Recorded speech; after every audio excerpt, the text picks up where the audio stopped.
میں نے تمہاری سیٹ بزنس کلاس میں کنفرم کی ہے، وہاں پر تمہیں پتہ بھی نہیں چلے گا کہ تم جہاز میں بیٹھی ہوئی ہو، بس کچھ ہی وقت میں تم کراچی پہنچ جاؤ گی۔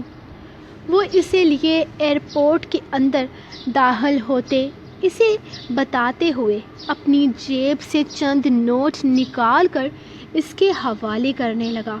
لالا، یہ تو بہت زیادہ پیسے ہیں، میں کیا کروں گی ان کا؟ وہ پریشانی سے پوچھنے لگی تھی۔ رکھ لو، ضرورت پڑ سکتی ہے، اور اگر ضرورت نہ پڑی تو اپنے لالا کی طرف سے شادی کا تحفہ لے لینا۔ وہ شفقت سے اس کے سر پر ہاتھ پھیرتا وہاں کے لوگوں کو اس کے لیے خاص ہدایت دے رہا تھا۔ شکریہ لالا، میں ہمیشہ اپنے ماں باپ سے کہتی تھی کہ کاش میرا بھی کوئی بھائی ہوتا جو میرے سر پر ہاتھ رکھ کر مجھے دنیا کے سرد و گرم سے بچاتا۔ آج تو آپ نے میرے بھائی کی کمی پوری کر دی۔ وہ موٹی موٹی سبز آنکھوں میں نمی لیے بولی تو ازبک نے ہلکے سے مسکرا کر اس کے سر پر چت لگائی تھی۔ تو پھر بات بغیر شکریہ کے بھی تو کہی جا سکتی تھی۔ ایک تو لالا کہہ رہی ہو اور پھر شکریہ کہہ کر پرایا کر رہی ہو۔ چلو جاؤ، اور ہاں، اپنے ہان کو کہہ دینا جس دن ملوں گا نا، کھوتے کو سڑک کے بیچ میں جوتیاں ماروں گا۔ اس نے جیسے اسے میسج دیا تھا اس کے لیے۔ اللہ اللہ، میرے شوہر کے لیے ایسے تو نہ کہیں۔ وہ منہ بسور کر بولی تو ازبک کھل کر مسکرایا تھا۔ اس فوجی کو تو میں بہت کچھ کہوں گا، اس معاملے میں تم بیچ میں نہیں آ سکتی۔ یہ سالے بہنوئی کا نہیں بلکہ دو دوستوں کا معاملہ ہے، اس کی ہڈیوں کا سورما بناؤں گا۔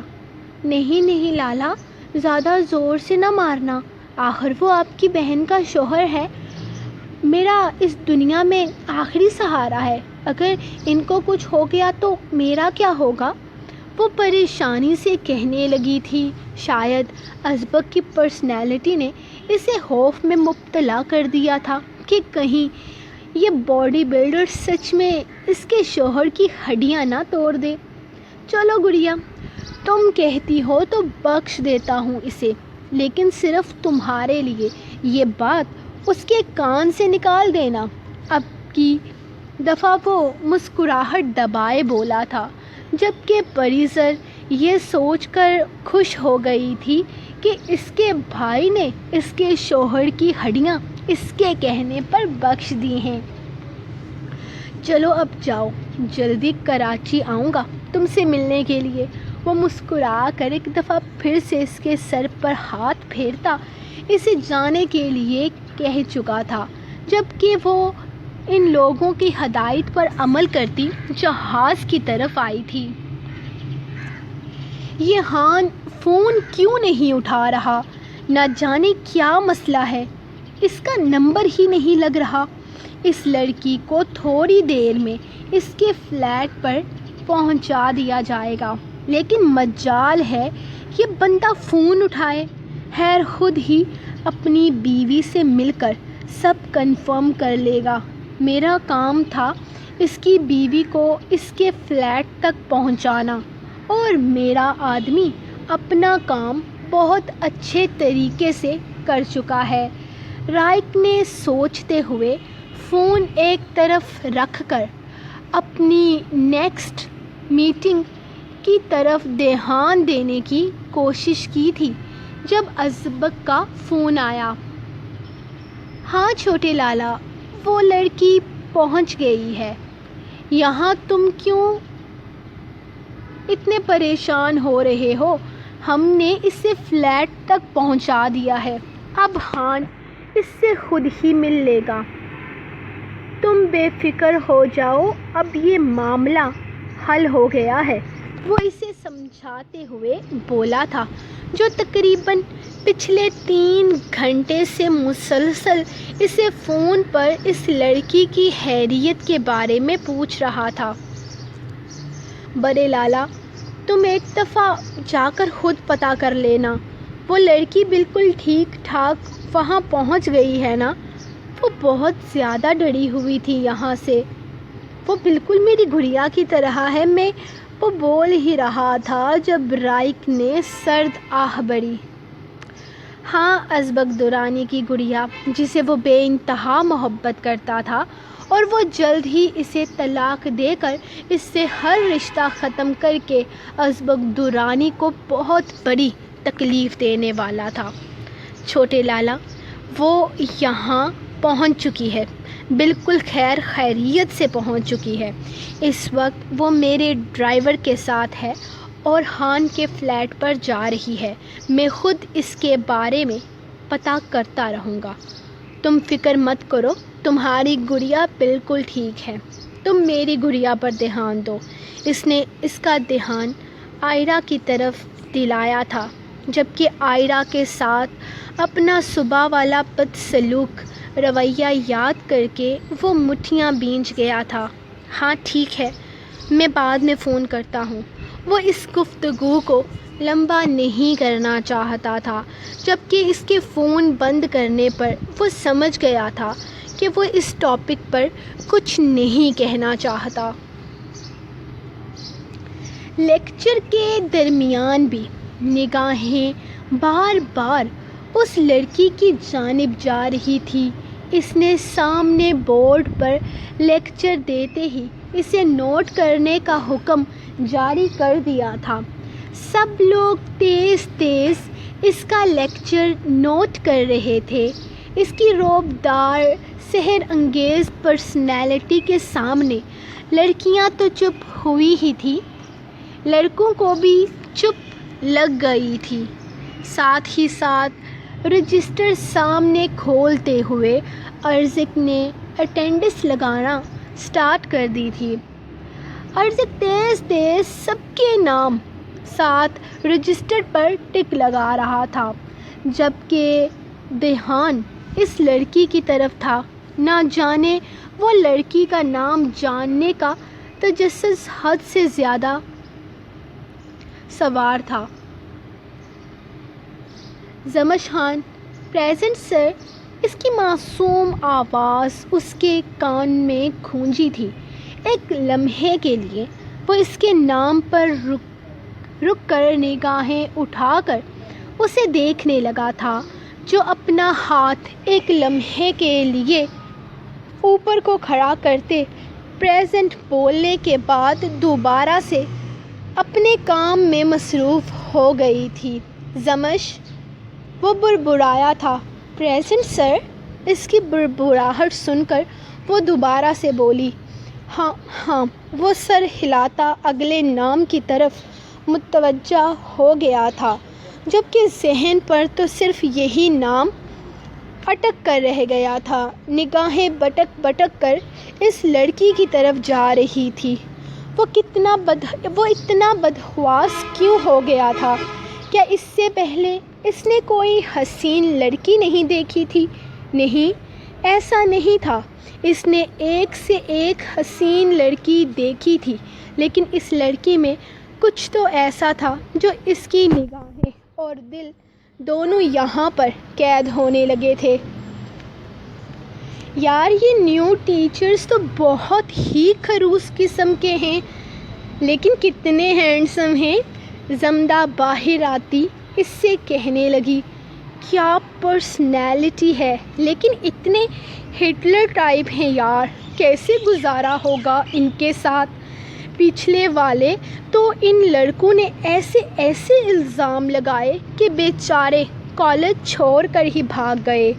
وہ چاروں کلاس سے باہر کھڑی تھی۔ ہاں، ان کے ساتھ ان بوائز نے بہت غلط کیا تھا، لیکن ان سر کی تو بات ہی الگ ہے۔ ذروہ خوش ہوتے ہوئے بولی تھی۔ مجھے تو دونوں لیکچرز کا ایک لفظ بھی سمجھ نہیں آیا۔ میں تو بس بندوں کو دیکھ رہی تھی۔ کیا کمال کے بندے تھے، بولتے کتنا اچھا ہیں۔ وہ ان کی پرسنالٹی پر پوری کی پوری فدا ہوئی پڑی تھی۔ استغفر اللہ، کتنی کمینی ہو تم تینوں،